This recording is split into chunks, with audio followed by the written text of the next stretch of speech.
नमस्कार किसान भाइयों, मैं हूं कन्हैया धाकड़ और आप देख रहे हैं गंगेश्वर जरमुख जय खेती यूट्यूब चैनल पर खेती जरूर जानकारियाँ। किसान साथियों, 2024 लगने के बाद में आज 11 जनवरी हो गई है। रेगुलर धुंध गिर रही है और मौसम काफ़ी फसलों के हिसाब से देखें तो एक हिसाब से अच्छा भी है गेहूँ इनके लिए, और यदि लहसुन इनके लिए देखें तो बहुत ख़तरनाक चल रहा है। ठंड अच्छी है लेकिन धुंध जो गिर रही है ना, और रेगुलर नमी बनी हुई है, मौसम में तापमान उतार चढ़ाव हो रहे हैं।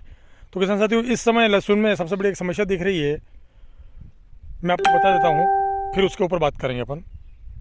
किसान साथियों, अभी लहसुन की जो अवधि है ना वो 90 से 100 दिन की है, और इस समय यदि फसल के अंदर फंगस है, सही से चल नहीं पा रही, पनप नहीं पा रही, तो दोस्तों ये वैसा ही हो जाएगा जैसे एक बच्चा होता है ना, और बचपन में बीमारियों से गिर जाता है तो पूरा उसका जीवन खराब हो जाता है, आगे जाके वो हेल्थी स्वस्थ नहीं हो पाता है। तो इसी तरह फंगस का अटैक अभी फसलों पर दिख रहा है। और लहसुन की फसल अभी जो 90-100 दिन की होना, उस समय बिल्कुल हरकत चलनी चाहिए, बिल्कुल लहलहाती चलनी चाहिए। और यदि अभी इसके ऊपर फंगस का या कीट का इफेक्ट हो गया, फंगस लग गई, कीट लग गए और उसका उपचार नहीं कर पाए, तो अपनी फसल स्वस्थ नहीं चल पाएगी और आगे जाके अच्छा उत्पादन अपने को नहीं दे पाएगी। तो इसके लिए अभी वर्तमान में जो 2 टेक्निकल हैं, 2 फंगिसाइड हैं, इसे सजेस्ट करूं और कह सकता हूं मैं यूज़ करता हूं, कर रहा हूं, और आपको भी करने हैं। यदि स्वस्थ फसल आप चाहते हो तो उससे क्या होगा कि फसल अच्छे से चलेगी, रोगों से मुक्त रहेगी और उत्पादन अपने को भरपूर मिलेगा। दोस्तों, ये अपनी लहसुन और मिर्च की मिक्स क्रॉपिंग वाला खेत है। मिर्ची देख पा रहे हैं आप, बहुत अच्छी चल रही है। लेकिन दोस्तों, साथ साथ में एक समस्या देखने को मिल रही है लहसुन के अंदर, वो है लहसुन में पीलापन। आप देख पा रहे हैं, ये लहसुन देख लीजिए, इनकी पत्तियां देख लीजिए आप, ये पौधा देख लीजिए आप,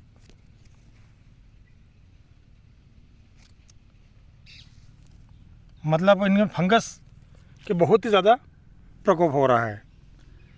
क्योंकि लहसुन में पीलापन कई तरह से का आता है।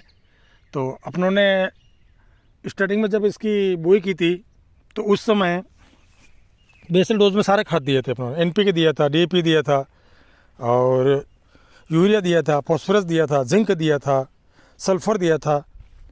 तो बदल बदल के सारे खाद समय समय पर उन्होंने दिए हैं। उसके बाद अब जब निराई गुड़ाई हुई थी उस टाइम में अपनों ने हल्का यूरिया साथ में दिया था, प्लस सल्फर दिया था 3 किलो बीघे के हिसाब से, और पर एकड़ की बात करें अपन तो 1 किलो बोरोन दिया था। किसान साथियों, माफ़ी चाहूँगा मैं, इधर के चलन बीघे के हिसाब से है हमारे इधर, और कई दोस्त ऐसे कमेंट भी आए हैं चैनल पर, तो उन लोगों को बीघे में पता नहीं चलता था। आज अपन एकड़ की बात करेंगे। तो किसान साथियों, मैंने 40 किलो यूरिया पर एकड़ के हिसाब से दिया था, 6 किलो सल्फ़र 90% जो आता है ना, इफ्को का दिया था हम लोगों ने, और उसके साथ में ही 1 किलो बोरॉन एक पर एकड़ के हिसाब से अपनों ने सिंचाई में दिया था। लेकिन इससे साथियों, वो होगी डोज की बात, उससे जो पीलापन ख़त्म होना था वो सब ख़त्म हो गया। फसल चलने में कोई प्रॉब्लम नहीं है। मिर्ची देख लीजिए आप, बहुत अच्छी फुटान है, बहुत अच्छी ग्रोथ कर रही है, नए नए कलर फूट रहे हैं। और स्प्रे अपन रेगुलर 12 से 15 दिन में, 15 दिन तो निकल नहीं रहे हैं, 12 से 13 दिन, 10 दिन, 12 दिन, 13 दिन में स्प्रे कर रहे हैं। तो किसान साथियों, अभी जो लहसुन के अंदर पीलापन है ना, उसकी समस्या पर बात करते हैं अपन। किसान साथियों, यदि लहसुन में पीलेपन की बात करें तो मेन कारण अभी एक ही है कि जब से नया साल लगा है, 2024 लगा है ना, तो आज 11 दिन हो गए हैं। 11 जनवरी को मैं ये वीडियो शूट कर रहा हूँ, तो रेगुलर धुंध बनी हुई है, ओस बहुत ज़्यादा गिर रही है। तो इसी कारण से, नमी ज़्यादा होने से और धुंध के अधिक होने से लहसुन में पीलापन ख़त्म नहीं होगा। नहीं होने का कारण ये है कि दोस्तों, फंगस पनपेगी, और फंगस का सबसे अच्छा पनपने का एक ही सिस्टम है, जितनी ज़्यादा नमी होगी खेत में, मौसम में, उतनी ज़्यादा फंगस पनपेगी। तो किसान साथियों, यदि पूरा पौधा पीला है तो अपन समझ सकते हैं कि नाइट्रोजन की, यूरिया की कमी होगी, जिंक की कमी होगी, सल्फर की कमी होगी। लेकिन ऐसा कुछ नहीं हो रहा। पत्तियाँ कहीं तो पूरी पत्ती पीली पड़ रही है और कहीं आगे से सिरे पीले पड़ रहे हैं। तो आगे सिरे पीले पड़ रहे हैं, उसके लिए अपनों ने प्रति एकड़ के हिसाब से 1 किलो बोरोन दे दिया था। तो किसान साथियों, मेरे हिसाब से यदि मुझे लगता है, जहाँ तक आपने और मैंने जब जो भी खाद दिए हैं, तो इन खादों में अब लगभग शायद कोई कमी नहीं रही है।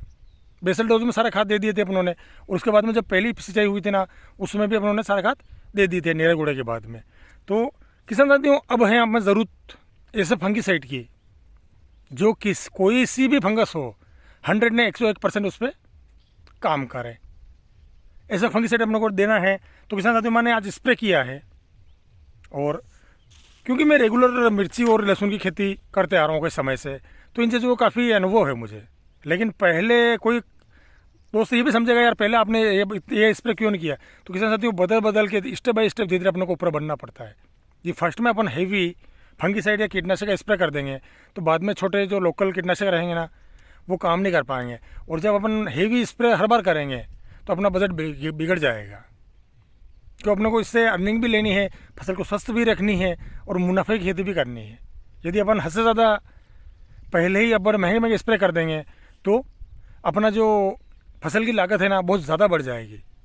तो अपने को वो सिस्टम भी एक मेंटेन रखना है कि लागत ज़्यादा नहीं बढ़नी चाहिए, फसल भी स्वस्थ रहनी चाहिए और खेती से अपने को मुनाफा भी अर्न करना है। सारा इससे कमा के इसी में नहीं लगाना है। तो किसान साथियों, बात करते हैं आज के स्प्रे की। मैंने आज क्या स्प्रे किया है, और मैं सभी किसान भाइयों से यही कहूँगा कि आप इससे स्प्रे को कीजिए, तभी लहसुन के अंदर पीलापन खत्म होगा। मिर्ची की फसल तो ऐसे चलेगी, लेकिन अपना मिर्च और लहसुन दोनों मिक्स है। तो मिर्ची में फिलहाल कोई बीमारी नहीं है, ना कोई फंगस दिख रही है और ना ही कोई कीट दिख रहे हैं। तो अपने को कीट तो लेना है हल्का, कीटनाशक लेना अपने को हल्का, और फंगिसाइड लेना अपने को अच्छा वाला। तो किसान साथियों, वर्तमान में लहसुन के अंदर पीलापन खत्म करने के लिए 101% कारगर 2 फंगिसाइड ऐसे हैं जो काम करेंगे। और एक फंगिसाइड तो ऐसा है कि जितनी अधिक मौसम में नमी रहेगी उतना अच्छा काम करेगा। उस फंगिसाइड का अपन स्प्रे मूंगफली में जब धब्बा रोग लगता है ना, उस समय भी करते हैं। और जब बरसात के दिन होते हैं तो वो फंगिसाइड 1.5 से 2 महीने तक काम करता है, क्योंकि मौसम के अंदर जितनी नमी रहेगी वो फंगिसाइड अच्छे से काम करेगा। तो दोस्तों, पहले अपन एक फंगिसाइड की बात करते हैं जो आप देख पा रहे होंगे, बुलटोन नाम से हैं। तो दोस्तों, इसमें थायोफिनेट मिथाइल करके 70% WG के नाम से आता है। तो दोस्तों, थायोफिनेट मिथाइल अलग अलग कंपनियों में नाम से मिल सकता है, जैसे कि ये बुलटोन नाम से है, या कोई कंपनी अलग नाम से निकालेगी। लेकिन किसान साथियों, सबसे प्रचलित और एक मशहूर नाम है जिसको रोको बोलते हैं। रोको के अंदर भी थायोफिनेट मिथाइल है ना, 70% आता है। और वो अलग कंपनी का है, ये अलग कंपनी का फ़र्क पड़े, लेकिन टेक्निकल अपने को वही चाहिए। दोस्तों, तो थायोफिनेट मिथाइल 70% ये टेक्निकल जिस कंपनी के ब्रांड में हो वो लेना है अपने को। दोस्तों, उसका डोज लगभग 50 ग्राम पर टंकी 20 लीटर की जो आती ना, उसके हिसाब से लेना है, ठीक है। और दूसरे नंबर पर अपन इससे भी और कारगर एक टेक्निकल और है जो प्रायोक्सर के नाम से बाज़ार में उपलब्ध है। प्रायोक्सर नहीं मिले तो ओपेरा ले लीजिए। दोस्तों, ये चीज़ें ऐसी है, प्रायोक्सर या ओपेरा, कि जब कोई भी फंगिसाइड काम नहीं करे तो ये 100 ने 101% वर्क करता है। और यदि फंगस के कारण जो भी लहसुन के अंदर पीलापन है ना, वो फंगस को ख़त्म कर देगा, उस पत्ती को तक सुखा देगा और फसल बिल्कुल स्वस्थ चलेगी। तो किसान साथियों, पहला फंगिसाइड थायोफिनेट मिथाइल ले लिया, दूसरे नंबर पर प्रायोक्सर या ओपेरा। इन तीनों फंगिसाइड में से कोई सा फंगिसाइड ले लीजिए। प्रायोक्सर की बात करें तो 30 से 35 ml हर 20 लीटर की टंकी में पड़ेगा। थायोफिनेट की बात करें अपन, जो रोको के नाम से आते हैं, तो ये लगभग 50 ग्राम पर टंकी पड़ेगा।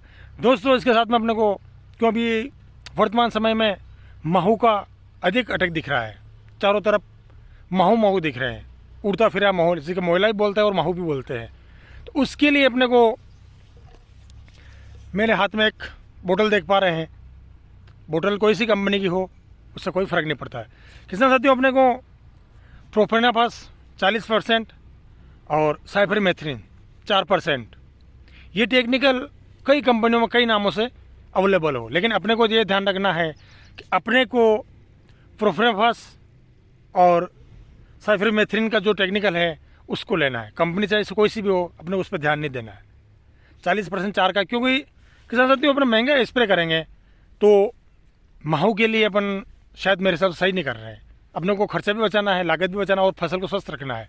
हो सकता है कोई आपको महंगे टेक्निकल का सजेशन दे, लेकिन मैं ज़्यादा महंगा टेक्निकल सजेशन नहीं दे सकता हूँ, क्योंकि मेरा मेन मोटिव ये भी है कि फसल स्वस्थ रखनी है, आर्थिक लागत कम करनी है और मुनाफा अर्न करना है।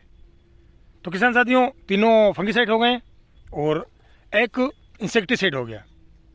ठीक है, ये इंसेक्टिसाइड ऐसा है कि यदि महू लग रहे हैं तो भी ख़त्म करेगा, थ्रिप्स लग रहे हैं तो भी ख़त्म करेगा, और हद तक वाइट फ्लाई लग रही है तो भी कंट्रोल करेगा, इल्ली लग रही है तो भी कंट्रोल करेगा। मतलब रस चूसने वाले और चबाने वाले जितने भी कीड़े अपने खेत में फसल में लगेंगे ना, सबको ख़त्म कर देगा। तो किसान साथियों, आशा करूँगा इस वीडियो में लहसुन को पीलापन कैसे ख़त्म करें इसकी पूरी संपूर्ण जानकारी मिल गई होगी। किसान साथियों, वीडियो पसंद आए तो लाइक करिएगा, शेयर करिएगा, कमेंट करिएगा, और जो चैनल पर पहली बार है वो चैनल को सब्सक्राइब करना ना भूलिएगा। मिलते हैं दोस्तों किसी अगले वीडियो में एक नई जानकारी के साथ में। तब तक के लिए जय हिंद, जय भारत, जय जवान, जय किसान।